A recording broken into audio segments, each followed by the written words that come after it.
Hi again, everyone, and today's module is on the topic of Addison's disease, otherwise known as hypoadrenocorticism. So we continue with our 3 modules associated with endocrine disease in this canine modular course. So what is hypoadrenocorticism? Well, for one thing, it's one of my favourite diseases to treat, but it is still relatively an uncommon canine endocrinopathy, so we don't see it that often, and it's extremely rare in cats. So less than 50 cases in cats have been reported. So although we should consider it as a differential in cats, it really is extremely rare, but it is something we see from time to time in dogs. And the disease is associated with a failure of the adrenal glands to secrete their typical hormones. So we get a decrease in both glucocorticoid production plus or minus mineralocorticoid production. And that's the typical form of the disease. Atypical Addison's is where we get a failure to secrete glucocorticoids only, which may be due to selective destruction of the adrenal cortex. So speaking of the adrenal cortex, what is it like? Well, we've got 3 layers, which you can see on the right-hand side of your screen here. We've got the zona glomerulosa, we've got the zona fasciculata, and we've got the zona reticularis. Now, the zona glomerulosa is the outer layer, and it's primarily associated with production of mineralocorticoids, so things like aldosterone. The zona fasciculata in the middle is primarily responsible for production of glucocorticoids. And then the inner layer, the zona reticularis, is mainly sex hormones, although we do get some glucocorticoid production there as well. And then further in the medulla, that is responsible for production of catecholamines. So lots of different hormones being produced by one very small gland. So Addison's disease or hypoadrenocorticism, there are 2 different types. We can either get primary hypoadrenocorticism, which is destruction of the adrenal cortex, or we can get secondary hypoadrenocorticism, which is deficiency of ACTH production and therefore nothing to stimulate production of cortisol within the adrenal glands. Just to highlight here, when we write hypoadrenocorticism like this, it's a small h and capital AC. That's not a typo, that's to differentiate it from hyperadrenocorticism, which is usually a capital H. So I may use that throughout the coming slides. Just wanted to explain that so that it doesn't confuse you. But regardless of what type of Addison's disease we have, although primary hypoadrenocorticism is much more likely, it leads to both aldosterone and cortisol deficiencies in the vast majority of cases.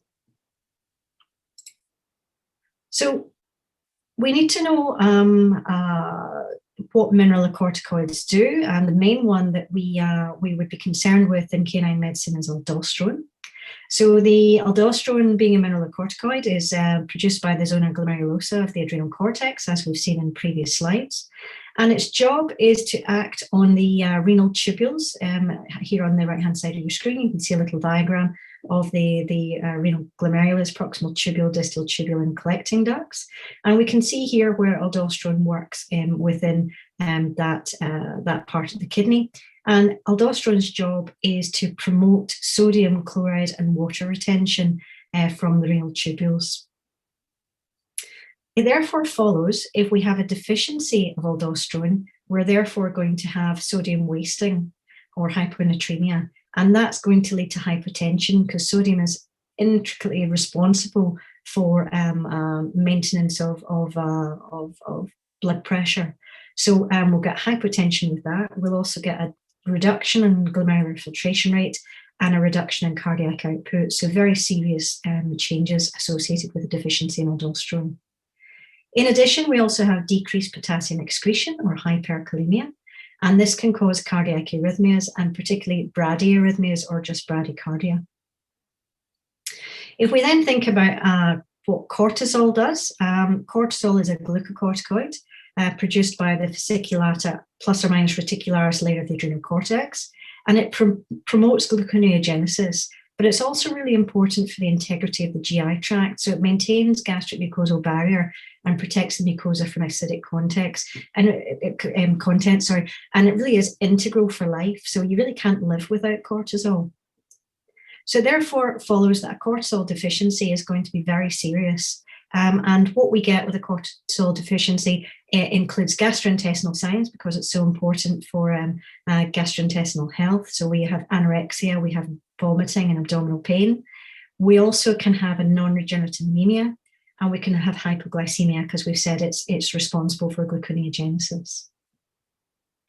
So if we then think about primary hypoadrenocorticism, which is our most typical form, the most common reason for that is going to be immune-mediated, and that's going to affect both adrenal glands. But it's not the only thing that can cause primary hypoadrenocorticism, so I just want to point that out. So for example, we could have neoplasia. Here on the right-hand side of your screen, you can see an ultrasound of adrenal gland, which is very large, abnormal. Its outline is distorted. I haven't got calipers on here, but you can see the measurements down the side. So that there is 1 centimetre. So it looks as though this mass is probably about 2 centimetres in diameter. So very large, very abnormal adrenal gland, more likely to be a tumour. So adrenal neoplasia is possible, or it could be associated with adrenal hemorrhage. So if you had any reason for hemorrhage within the adrenals, it probably need to be both of them. The same applies for adrenal necrosis. And finally, it could be iatrogenic. So if you have used large quantities, or the dog has been intolerant to mitotane or trilostane, then that can lead to primary hypoadrenocorticism. In many cases with trilostane, that will be a temporary effect, but it is possible that we can have permanent primary hypoadrenocorticism due to the effects of trilostane. But by far the most common reason for primary hypoadrenocorticism is going to be your immune-mediated adrenal gland destruction. So we just need to talk a little bit about atypical hypoadrenocorticism, because unless you're looking for Addison's, you won't necessarily find it. And it is known as the great pretender. It can manifest in so many different ways.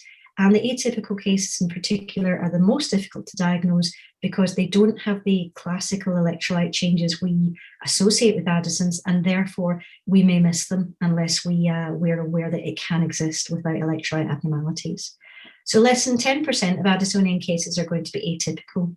And these atypical cases are associated just with corticosteroid, a decrease in production of corticosteroid, probably because of selective destruction of the adrenal gland, affecting the corticosteroid secreting layer first.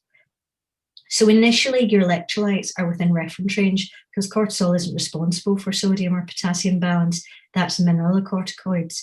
So at first, at least, your electrolytes will be within reference range. The electrolyte changes may develop over time, so we do recommend that you continue to monitor them, but that is very much patient dependent. I have had some that I've followed for years and didn't develop electrolyte changes, and I've had others which have developed electrolyte changes within a few months of diagnosis. So we need to be prepared to monitor these ones closely.